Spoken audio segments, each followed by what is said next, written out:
Hi friend, आज हम direction and distance का पार्ट नंबर 3 जिसमें हम कुछ एक और दो कंसेप्ट के बारे में डिस्कशन करेंगे।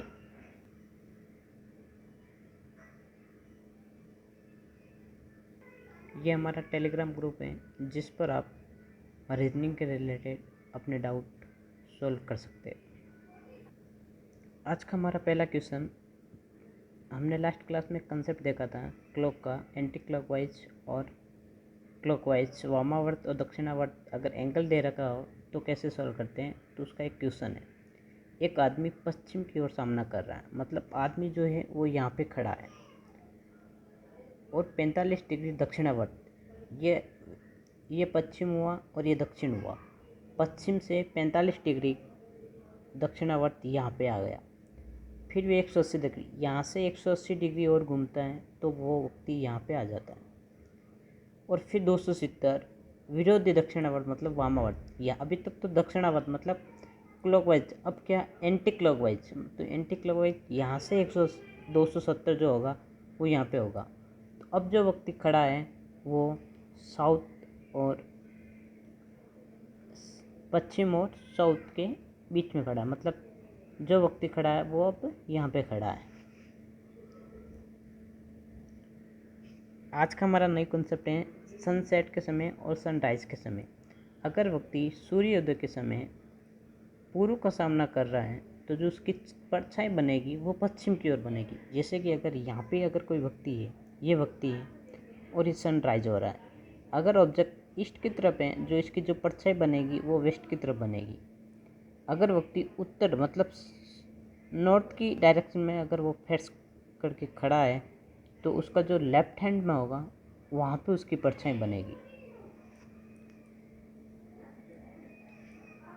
सूर्यास्त के समय, at the time of sunset the shadow of an object is always in the east. सूर्यास्त के समय जो व्यक्ति की परछाई होती है वो हमेशा ईस्ट डायरेक्शन में मतलब पूर्व दिशा में होती है। The shadow of an object is always in the east. अगर व्यक्ति उत्तर की दिशा का सामना कर रहा है तो उसकी जो डायरेक्शन, जो शेडो मतलब परछाई जो होगी वो हमेशा उसके राइट डायरेक्शन में होगी।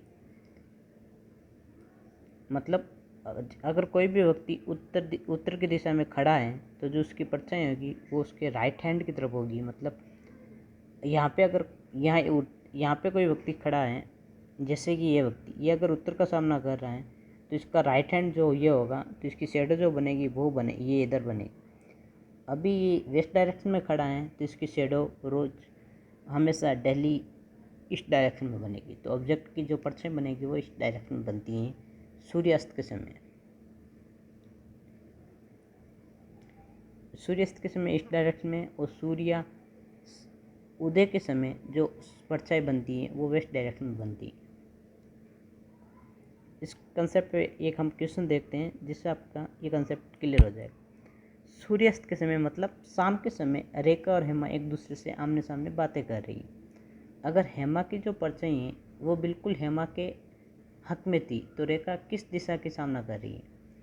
हेमा और रेखा, हमें पता नहीं कि कौन कहाँ पे खड़ा है, लेकिन हमें ये पता है कि सूर्य अस्त के समय जो परछाई बनती हैं वो जो व्यक्ति खड़ा है उसके राइट हैंड में बनती है। तो यहाँ पे हेमा का है तो हेमा यहाँ होगी क्योंकि हेमा का राइट हैंड ही यहाँ होगा। परछाई यहाँ बन रही है हेमा की, तो यहाँ पे हेमा खड़ी है क्योंकि उसके राइट डायरेक्शन में बनती है परछाई हमेशा। तो अगर हेमा नॉर्थ को फेस कर रही है तो जो रेखा होगी वो उसको साउथ का मतलब फेस कर रही होगी। तो अगर हेमा उत्तर की दिशा में देख रही है तो जो रेखा होगी वो उसके सामने, क्योंकि ये बोला एक दूसरे के आमने सामने, तो हेमा अगर उत्तर दिशा को देख रही है तो जो रेखा है वो दक्षिण दिशा की ओर होगी। तो इस क्वेश्चन का आंसर जो होगा वो दक्षिण दिशा होगा।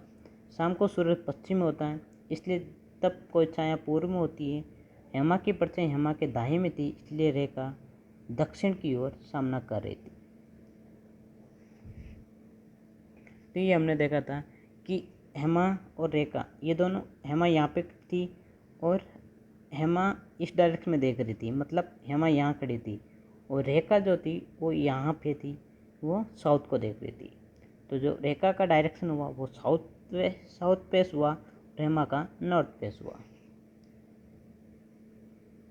ये सन और शेडो का डायरेक्शन का मतलब जो अभी मैंने कंसेप्ट बताया था वो इजीली अपन देख सकते हैं। अगर कोई भी व्यक्ति ईस्ट में खड़ा है तो उसकी जो शेडो बनेगी वो वेस्ट में बनेगी, और अगर कोई भी व्यक्ति वेस्ट में खड़ा है तो उसकी जो शेडो बनेगी वो इस डायरेक्शन में बनेगी। ये इवनिंग का टाइम, ये मॉर्निंग का टाइम। Thanks for watching.